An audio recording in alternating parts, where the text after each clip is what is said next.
Hey guys, what's up? Welcome back to Stormworks. In this one, we're doing something a little bit different. So technically this is for the Awacs, but not really. In today's episode, we are going to start working on a little drone tank that's going to fit in this cargo container.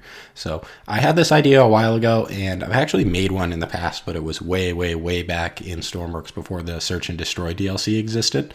So we're going to give this another go. Essentially, it's just going to be a remote controlled tank. It's not going to be too complicated. It is going to be airdroppable, but I'm going to contain everything you need inside of this cargo container. So you don't really need other systems to use it. Now, it's going to be mainly used for the Awacs if you want to use it with that. But if not, you can just kind of plop this down, and as long as the container has power, it should be good to go. So I'm still working on it a little bit. I will try to get this on the workshop as soon as the Awacs gets up also. So, I'll try to come back and put the link in this video. But for the time being, it's not on the workshop. Like I said, I will get it on the workshop as soon as I can. But right now, we're just going to kind of play around with the blocks and whatnot and kind of get some of the remote control stuff set up. We're going to try to get this thing mostly done in this episode. There might be a little bit more work to do, but that's kind of the goal here. So we're taking a break from the Awacs for one episode, and we're going to get this thing made up. And then, hopefully we can test it in the actual Awacs itself and get it up onto the workshop for you guys. So, and I'm going to quit yapping. We're going to get some blocks down. We're going to start building some stuff. And if you guys have any questions or comments or concerns, definitely let me know down below. I'm going to let the time lapse roll a little bit, and we will come back when it's a little bit closer to done and talk about kind of the idea and how it works and that kind of thing.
Yeah, so we've got a good amount of the blocks placed themselves. Now what I'm working on is we've got to get communications into this thing. So I'm going to need to get a video receive and two antennas, one to receive and one to send.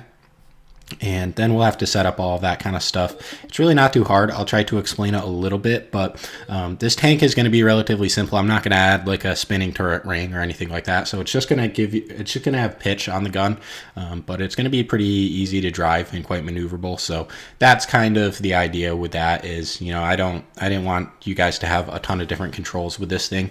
And, obviously we've kind of got only the important blocks down, but I want to make sure that this thing is running and tested and all of that kind of good stuff. So we've just got to add a bunch of inputs into this and, turn on some of the radio signals. Now, later on, I will be putting a keypad in so you can adjust the radio signal.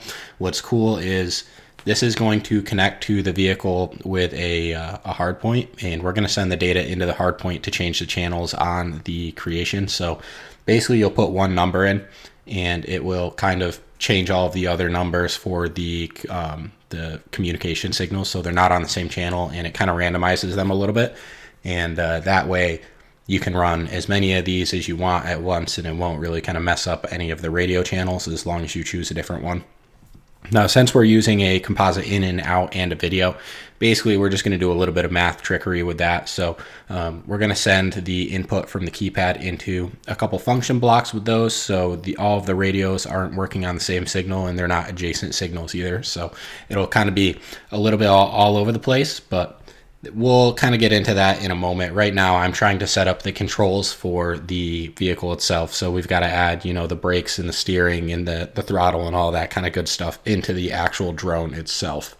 Now, really, this is not a too complex thing to do. You guys saw I was playing with the function block there a little bit. So basically, I'm just accelerating our W and S signal so it can basically throttle the engine up fast so that it does the clutch. That way we don't kill the engine by dropping the clutch all the way. And that's just kind of making it run a little bit better. Now, if you haven't done this drone stuff before, it's really not too complicated. Generally, I just send the seat straight into a radio signal, and I don't do any, I try to do all of the computing on one end. I try not to do it on both ends. So that's just a way to kind of make it a little bit less messy. Now you can see I'm organizing all of my inputs here, and that is all just coming from our radio signal. So the radio signal is going from the seat in the container into a radio, and then it's getting picked up on the tank. So what we're doing in this entire logic block, this microcontroller, really is just a bunch of read functions, and that is for, the starting and the steering and in the throttle. It's eventually going to be the gun trigger and whatnot. So it's all sorts of good stuff. We just got to make sure we go over into the seat and label it, and then we can kind of give this a test. So let me hop in this real quick, and first thing I'm noticing is it looks like it runs fine, but our video is not working. As you guys can see on the big screen, it's all just white noise right now. So we've got it running and driving. It's probably going to take a little bit of tweaking with the suspension and whatnot. It does seem like it fits in here quite easily, so that is nice. And that means we can obviously kind of throw it back into the container and keep flying away if we want. But yeah, so we're going to play around with the suspension a little bit more, and then, obviously we'll move on to the guns. But the first thing with this was I wanted to make sure that it kind of, it fit inside the container, as well as all of our radio stuff was working correctly before we start adding onto it. So the plan for this is going to be 2 heavy autocannons. Now, I could have done, like a battle cannon or something like that, but this is going to be simple, especially without the turret ring, and we won't need to have like an auto loader or something. And this, if you look at it, this is quite a small tank, so I mean it doesn't need to have a battle cannon or anything crazy like that. We're going to just throw some seats onto it, and it's kind of more of like a scout vehicle or something to assist some ground troops with or something like that. But having a battle cannon on it, I figured, was totally overkill, and we did not need to put such a large weapon on it. So that is kind of the plan. We're just going to do a fixed mounted heavy autocannon, and we're going to have 2 of those, and we'll throw the camera on top of that too. And I think that will be plenty to kind of get done what we want to get done. Also, it'll kind of keep the complexity down and the weight down a little bit. And something that I do, and you might have noticed, is I'm using a default engine. Now that's something, honestly, when I make drones, I don't mind doing, just because it, again, going back to the keeping the complexity down thing, it really helps simplify it. You don't need this big microcontroller for the modular engine. This pre-made engine, probably a little bigger than it needs to be, but it's really not that big, and you can get some good power out of it. So, sometimes I really don't mind using those just because, it's simpler and it's a little bit more reliable, a little bit less laggy. And I think all of these things are kind of important, especially when it comes to the playability of the actual vehicle. And that's something that I try to focus on a lot, is I try to make, obviously my creations are not super career friendly just because of the cost of them and stuff, but I do like to make them, relatively easy to use, straightforward to figure out. And, with this, I just didn't want to add all of this crazy logic into it, especially if it's more or less disposable and you're just dumping it out of the back of an airplane. So we're not going to have a ballistics calculator or anything like that. We're just going to kind of set up a nice heads-up display, and we're going to get the rest of the buttons all labeled and whatnot. But it's not going to be too complicated. There's not going to be a lot of systems. Very, very manual, crude little drone here, but I think that's plenty for what we need.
All right, so we moved on. I did a little bit of building off camera to kind of just, shape it up, get it kind of looking where we want it. And, I didn't really want to make this a multi-part series. So we're going to try to get the drone done in this episode. Now I am in our Lua block real quick. I'm just setting up a very, very simple kind of heads-up display. So call it what you want. Also, this is not very efficient programming. I copied a lot of this from another very old microcontroller, so a lot of it probably could be condensed. Like lately I don't really draw out or write out the actual set color, or draw a circle, that kind of thing. But you guys can see I'm kind of messing around in the middle with these three values: fuel, battery, and ammo, and all of those are going into a string function to round it.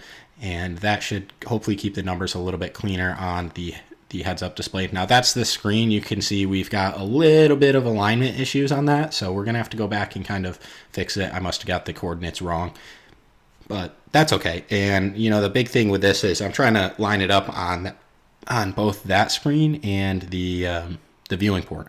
So basically I've got to work with the width and the heights and whatnot and then space them from there. And if you don't do that, that's something I recommend you do anyways. That is something that will be very, very useful for you down the road if you go back and reuse your microcontrollers, because that means you can fit this on whatever size screen you want. And so I try to do that with a lot of my stuff, especially like the weapons sights and that kind of thing, just because later on, it serves very useful to kind of just plop this down, hook up a couple nodes, and you've got a simple heads-up display. So in our case, we don't really need much. We just need the fuel level, the battery level, and the ammo. Now, I'm sitting here looking at this all confused and whatnot because I'm trying to make sure I get the coordinates right. I guess maybe a little bit of stage fright because I'm recording it. But yeah, that is essentially all I am doing now. So like I said, I did a lot of detailing off camera. Now this looks a lot better. The fuel is a little bit further away than I would like it to be. So let's get this door opened up and we'll get back in the seat and we'll drive this thing away. Now I do really like these viewing ports. I know a lot of people kind of were complaining we don't have the X and Y, but I kind of understand. I think they work really, really well how they should. And with that, I just really appreciate kind of having the full viewing angle, I guess. It's not really an angle, but it's a different camera view. But essentially, I just really, really like how clean and clear it is, because you can see, like, look at the difference. It makes driving around drones and that kind of thing so much more fun and useful.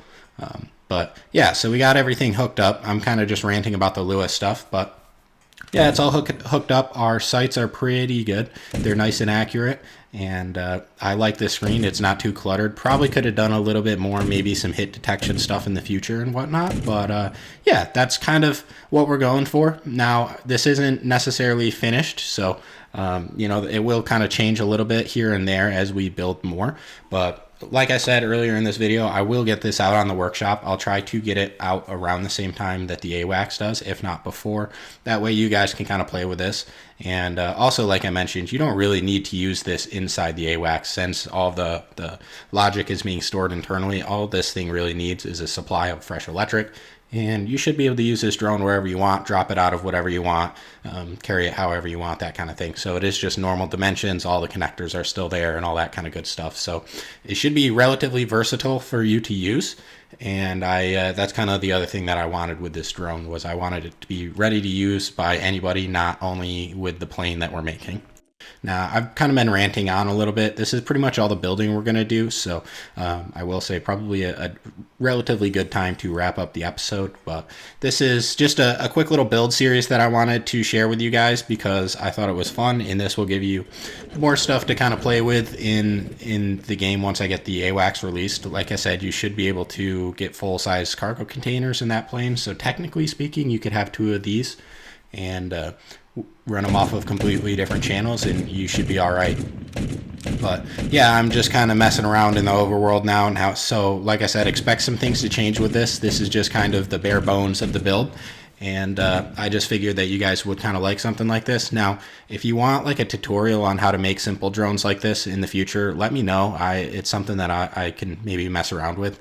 But as far as building goes, that's all we got for this episode. So if you stayed to the end, thank you so much. I really appreciate that. That helps the channel out quite a bit. And if you're new around here, definitely check some of the links down below, and check out our Discord. It's a really good place to kind of hang out, make some friends, learn about the game. And other than that, that's pretty much all I got for you guys today. So if you like this little build, don't forget to hit that like button. I'll get this up on the workshop. I'll make an announcement when we get it there. And that's all I got. So I hope you all have a wonderful rest of your day.